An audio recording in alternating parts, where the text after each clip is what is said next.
দুটা দিছোঁ, দালচেনি 2 টুকুৰি আৰু লং এটা। তাৰপিছত ইয়াতে পিঁয়াজখিনি দি দিলোঁ। এই পিঁয়াজখিনি ধুনীয়াকৈ এতিয়া গল্ডেন ব্ৰাউন হোৱালৈকে অলপ সময়ৰ কাৰণে ভাজি ল'ম ধুনীয়াকৈ।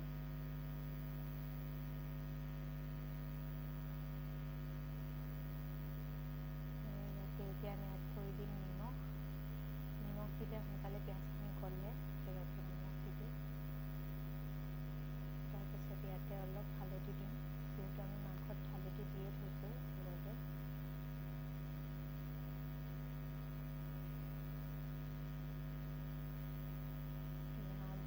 জিৰা, ধনিয়া আৰু ৰঙা জলকীয়া যিটো মই খুন্দি থৈছিলোঁ সেইখিনি ইয়াতে, গোটেইখিনি দিয়া নাই, অলপ দিছোঁ আৰু অলপ পিছত দিম। এইখিনি ধুনীয়াকৈ ভাজ খাইছে। ইয়াতে এতিয়া মই মাংসখিনি এড কৰি দিম। মাংসখিনি এড কৰি এতিয়া ধুনীয়াকৈ ভাজি ল'ম মই প্ৰথমে।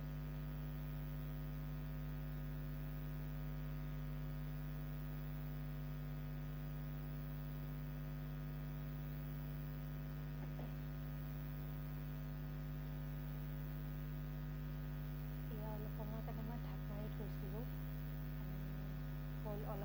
অলপ সিজিবলৈ আৰম্ভ হৈছে আৰু একেবাৰে হোৱাগৈ নাই এতিয়া।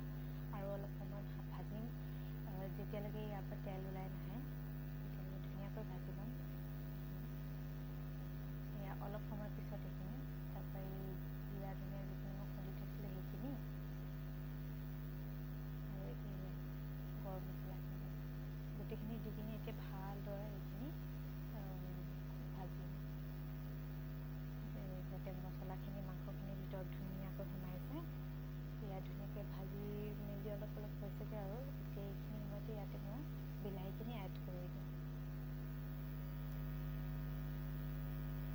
বিলাহীখিনি দিয়াৰ পিছতো অলপ সময় ভাজিম ধুনীয়াকৈ, যেতিয়ালৈকে ইয়াৰ পৰা ধুনীয়া গোন্ধ এটা নোলায়। এতিয়া ওলাইছে, মছলাৰ গোন্ধটো ধুনীয়া আহিছে। এতিয়া অলপ সময় পিছত বিলাহীখিনি গলি আহিছে ধুনীয়াকৈ।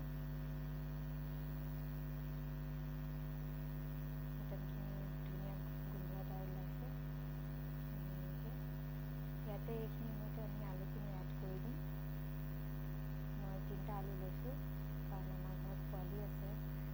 পোৱালিবিলাকে আলু নহ'লে নহয়, সেইবাবে আলুটো দিবই লাগে। আৰু জ্বলা মই ইমান নাই দিয়া, সেইটো ৰঙা জলকীয়া 3টা দিছোঁ, সেইটোত ইমান জলকীয়া নাথাকে, জ্বলা নাথাকে। ইয়াত ধুনীয়াকৈ ভাজ খাই আহিছে, তেলো বিৰিঙি পৰিছে মাংসখিনি লাগে। অলপ লাগি ধৰিছে, সেইবাবে অকণমান পানী ছটিয়াই দিম।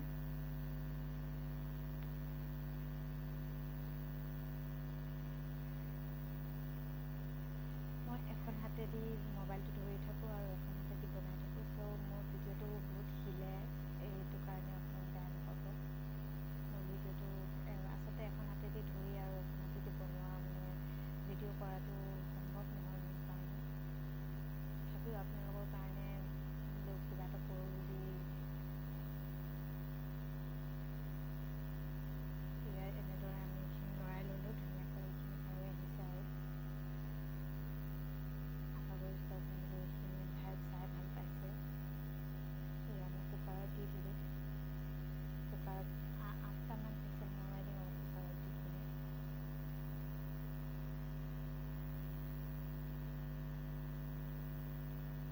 যিখিনি মছলা আছিলে সেইখিনি অকণমান গৰম পানী দি কিনে মই এনেকৈ কেৰাহীখিনি অলপ ধুই ল'লোঁ, সেই পানীখিনি দি দিলোঁ মই ইয়াতে।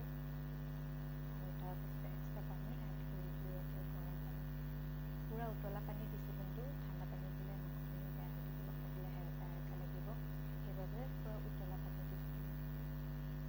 এতিয়া এইখিনি ঢাকটো মাৰি দিম। অলপ গৰম মছলা এড কৰিলোঁ, ক'বলৈ পাহৰি গৈছোঁ, গৰম মছলা এড কৰিলোঁ।